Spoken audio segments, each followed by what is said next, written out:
A day after a shootout with police left 6 people dead in northern New Jersey, law enforcement officials say they are still trying to work out just what happened and why. As John Yang reports, among the considerations is whether anti-Semitism motivated the shooters. Today, New Jersey Governor Phil Murphy sought to assure Jersey City residents that the danger is over. Based on everything we know, there is no ongoing security concern related to the events of yesterday. But officials said they're still asking why a kosher market was targeted. Leading the investigation is State Attorney General and Jersey City native Gerbir Graywall. As we speak, right now we are working to learn more about the shooter's motivations and whether anyone besides the 2 gunmen may have been involved. Officials say yesterday's violence began at a cemetery where Jersey City Police Detective Joseph Seals was killed in a confrontation with 2 people.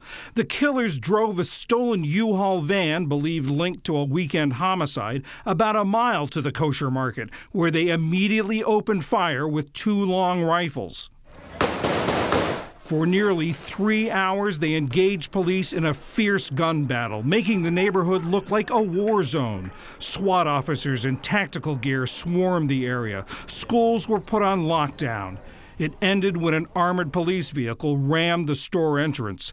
Inside, authorities found the bodies of the killers and 3 people who happened to be in the store at the time. Officials said a 4th bystander was wounded and escaped. The victims in the store have been identified as 32-year-old Mindy Faresh, who owned the store with her husband; Moish Deutsch, 24, a rabbinical student from Brooklyn who was shopping at the time; and Miguel Douglas, 49, said to be a worker in the store.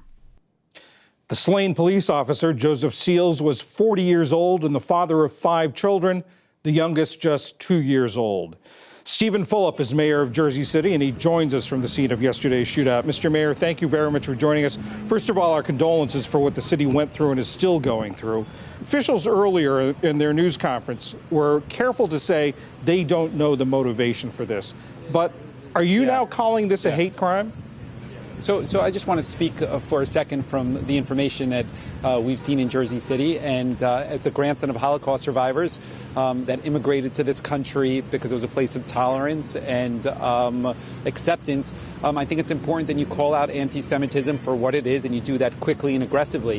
When you look at the facts of what transpired yesterday, we know the people posted on social media favorable sentiment towards book groups that showed anti-Semitic sentiment.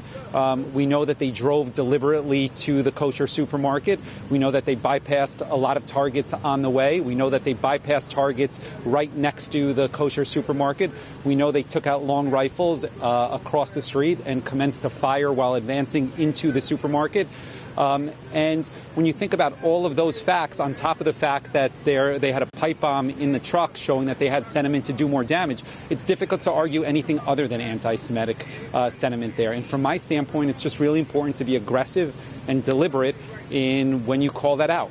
But do you have any sense yet why they targeted this particular neighborhood, this particular market? Well, this is the area that has an ultra-Orthodox Jewish community. It's a growing community in Jersey City that started to relocate here from Brooklyn about 3 years ago. It's grown aggressively. And that supermarket was directly next door to the yeshiva, which had 50 to 70 children in it. And I'll point out that had the Jersey City Police Department not responded as quickly as they did, there was a walking post a block away, and they responded and they engaged the perpetrators and kept them inside of that store. I think it's fair to say that the tragedy could have been far worse. So from my standpoint, the facts speak to what it is regarding a hate crime, and it's always important to call out hate aggressively and firmly. You talk about this neighborhood, the growing population of Orthodox Jews. It was described earlier by the Attorney General, this market across from a Catholic school, down the block from a Dominican bodega, on a street named after Martin Luther King Jr. Very diverse. Have there been tensions among the communities in this neighborhood? No, I mean, look, the community was predominantly African-American going back some time, and it's gradually been changing. There's a growing Jewish community here. There's a growing Latino community in this part of the city. And this city predominantly well, the city has had, this part of the city has had a gun violence issue dating back several years, but we've made huge progress in the last 2 years. I mean, if you're coming into this year, homicides in Jersey City were down dramatically, shootings were down dramatically. There's probably not a city in this country that could point to, crime reductions like we were. It's not perfect, but we were making progress. And it's just really disheartening and sad on so many fronts to see the city going through this in such a public way at this point. I imagine with the holidays coming up, this has raised a lot of concerns, maybe anxieties and fears. As you walk the streets of your city, what are you hearing and what are you telling people, Mr. Mayor?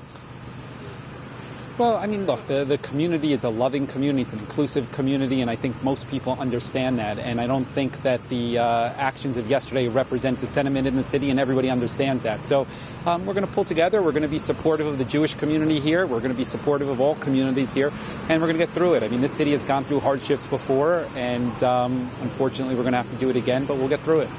Mayor Stephen Fulop of Jersey City, once again, our condolences and our thanks for joining us. Thanks.